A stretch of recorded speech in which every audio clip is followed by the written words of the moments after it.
Hello, you are listening to Tia Sách. The Little Book of Hygge, The Danish Way to Live Well.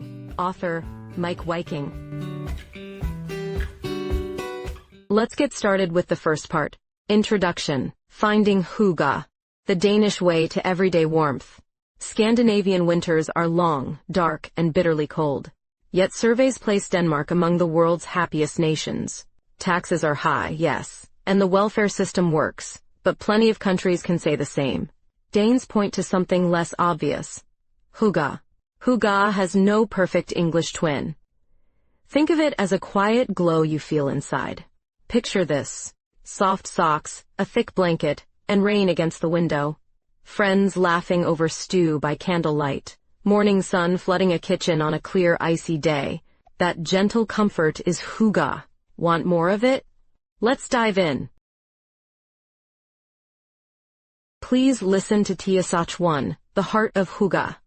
Hygge is more than just a word. It's a way of life in Denmark. While it's often translated as coziness, that barely scratches the surface. As imagined, a candlelit room, soft blankets, a warm drink, and laughter shared with friends. That's a taste of Hygge. But it runs deeper than the atmosphere. It's about feeling safe, content, and connected. Hygge originated from a Norwegian word meaning well-being, or to embrace. It first appeared in Danish in the early 1800s, and has since evolved into something unique and essential. It shapes how Danes decorate their homes, spend their time, and connect with others. It's both a feeling and a verb. You can hygge with someone, and something can be hygge-like. What sets Hygge apart from similar ideas in other cultures, like gemeenskap, in Germany or the Dutch gezelligheid, is how central it is to Danish identity. It isn't just about being comfortable. It's about feeling at home, wherever you are, because of who you're with and how you're present. At its core, hygge means enjoying the simple moments. A homemade dinner with friends. A quiet evening by the fireplace, each family member immersed in their own book. A walk through the park in the snow. It's about togetherness, not extravagance. You don't need luxury to feel hygge, just warmth, honesty, and a space where you can be yourself. Hygge shows up in Danish language, traditions, and even business. A cafe doesn't need the best coffee to be beloved. It just needs that hygge-like charm. People judge the success of a gathering not by how fancy it is, but by how hygge-like it feels. More than anything, hygge invites us to slow down and savor life. To light the candles, to sit closer, to be present with others and with ourselves. It teaches us that happiness isn't found in grand achievements, but in the small, glowing corners of everyday life. You've just finished listening to Tia Sách 1, The Heart of Hygge. Now, let's continue with Tia Sách 2, How the Danes Light Up Their Lives. Hygge isn't just about feeling cozy, it's about creating that feeling on purpose. It's the Danish way of turning ordinary moments into something warm, gentle, and full of life. And it all starts with the atmosphere. Lighting is key. Soft, golden light sets the mood. In Denmark, candles are everywhere. On tables, windowsills, bathtubs, even breakfast trays. Danes burn more candles per person than anyone else in Europe, up to 13 pounds of wax a year. It's no wonder that someone who ruins a good mood is jokingly called a lysesluger, a candle snuffer. But it's not just candles. Lamps in Denmark are carefully chosen too. They don't just shine, they glow. Designed to fight back the long, dark winters, these lights fill rooms with a quiet warmth. They help transform a dull corner into a place that feels like home. That's why Danish homes are built for comfort. With the cold and damp outside, you make the inside feel like a safe, glowing retreat. The Danes even have more indoor space per person than most other Europeans. When the world gets gloomy, home becomes the haven. And inside that haven, you'll often find a hygge krog, a small cozy nook. It might be a spot by the window or near a fireplace, perfect for curling up with a blanket, a book, and a cup of something warm. It's where comfort and calm meet and time slows down. Hygge isn't only about design, it's about how you live. It shows up in everyday life. Think of fredagshygge, the Danish tradition of winding down on Friday. Nights with family or friends, good food, and deep conversation. It's simple, but full of meaning. From soft lighting and natural materials to shared meals and quiet moments, hygge is a practice of caring for your inner life. It's a gentle resistance to stress and speed. A way of saying slow down, be here, and make this moment matter. We've reached the end of Tia Sách 2, How the Danes Light Up Their Lives. Here comes the next section, Tia Sách 3, The Danish Art of Shared Joy. Hygge isn't just about candles, cocoa, or cozy corners. It's about people. At its heart, hygge is a celebration of togetherness. It's about creating warm moments with others, where comfort, care, and connection naturally unfold. Yes, you can light candles, curl up in a cozy hygge krog, and enjoy your favorite book. But the magic deepens when you share these moments. A home-cooked meal, laughter around a table, or a peaceful evening spent together. In gentle silence, these experiences capture the essence of hygge. It's not about isolation, but togetherness. Studies show that companionship, even in quiet moments, is one of the strongest sources of happiness once our basic needs are met. In Denmark, the culture makes space for these moments. Strict limits on overtime protect work-life balance. People leave work on time. Evenings are for family, for friends, for each other. This isn't accidental. It's part of the national rhythm.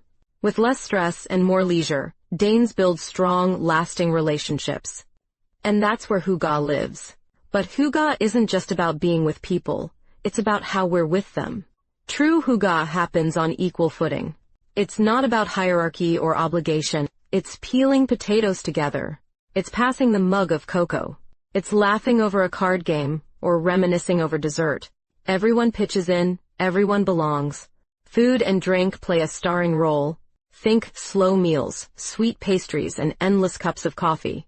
Danes are among the biggest coffee drinkers in the world, not for the caffeine, but for the company. Even the idea of café hygge has emerged, capturing the joy of lingering with friends over warm drinks in intimate cafes.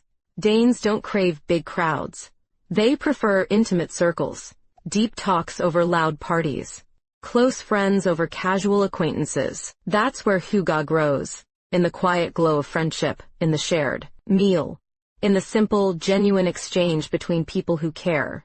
This brings us to the end of Tia Sách 3, The Danish Art of Shared Joy. We're coming close to the final chapters, Tia Sách 4, Hygge all year round. Hygge isn't just for cold nights and dark winters. It's a way of living that stretches through all seasons and situations. While candles and cocoa feel perfect in December, the heart of hygge, which is being present, feeling connected, and creating comfort, can show up anywhere, anytime. You can find hygge in the middle of summer, picking elderflowers and making cordial with your family. It's in the gentle laps of a lake as you swim under the sun. It lives in a casual office chat over coffee or a bike ride through quiet streets. In Denmark, where bikes are a way of life, they're more than just transport. They invite openness, health, and a closer bond with the world around you. That's hygge too. Even cities can be hygge-like. Danish urban spaces are designed to bring people together. Communal gardens, wide bike lanes, and cozy public spots all help reduce loneliness and build community. But at its core, hygge still thrives most deeply at home. And nowhere is that more clear than at Christmas, julehygge, as the Danes call it. It's the season where everything hygge comes together. Warmth, light, family, food, and familiar traditions. It can be a stressful time, yes, but it's also full of opportunities to pause, gather, and cherish shared joy. A flickering candle, a home-cooked meal, a moment of laughter. That's what turns holiday hustle into something more meaningful. With that, we've finished Tia Sách 4, Hygge, all year round. And now, please enjoy the final part. Tia Sách 5, Hygge lives in the small sensory joys. Hygge is not about luxury. It's not about wealth, appearance, or big gestures. At its core, hygge is about warmth, emotional warmth, shared experiences, and quiet comfort. It's about choosing presence over pressure, simplicity over show, and connection over competition. You don't need a designer home or fancy gadgets to feel hygge. In fact, the more modest, the more hygge-like. It's wool socks, not champagne flutes. It's a simple meal shared among friends, a board game on a rainy evening, or fingers tracing the grain of an old wooden table. Hygge lives in these small sensory joys. Hygge embraces all the senses. The smell of cinnamon, the feel of a knit blanket, the glow of candlelight, the rhythm of easy laughter. It's not about escaping life, but leaning into it, slowly and sincerely. It's about feeling safe, seen, and settled. That's why in Denmark, hygge isn't just a lifestyle, it's a cultural glue. It even shapes fashion, where simplicity and modesty reflect deeper values of humility and equality. Still, hygge isn't perfect. Its emphasis on close, long-standing relationships can unintentionally make it hard for outsiders to break in. Newcomers to Denmark may feel left out of these tight-knit gatherings, but this is rarely done on purpose. It's a byproduct of the deep trust Danes place in long-term bonds. The challenge, then, is to gently widen the circle, bringing more people into the fold of warmth and welcome. Hygge is about slowing down. It's about stepping away from the rat race, from the constant chase for more. It asks us to find contentment in the moment and to value people over possessions. Studies even show that true happiness often comes from activities that cost little or nothing, just like hygge. We've just finished Tia Sách 5. Hygge lives in the small sensory joys. Next, final summary. We have just explored the national secret to the happiness of Denmark. Ultimately, hygge is an invitation to live with intention, to cherish what's simple, to build real connections, and to find joy not in what you own, but in how you live and who you live it with. It reminds us that contentment isn't out there, it's already here, waiting to be noticed. So, if you want to live a little more hygge-like, start small. Call a friend. Cook a meal, light a candle, sip slowly, be present. Hygge isn't about doing more, it's about doing less together.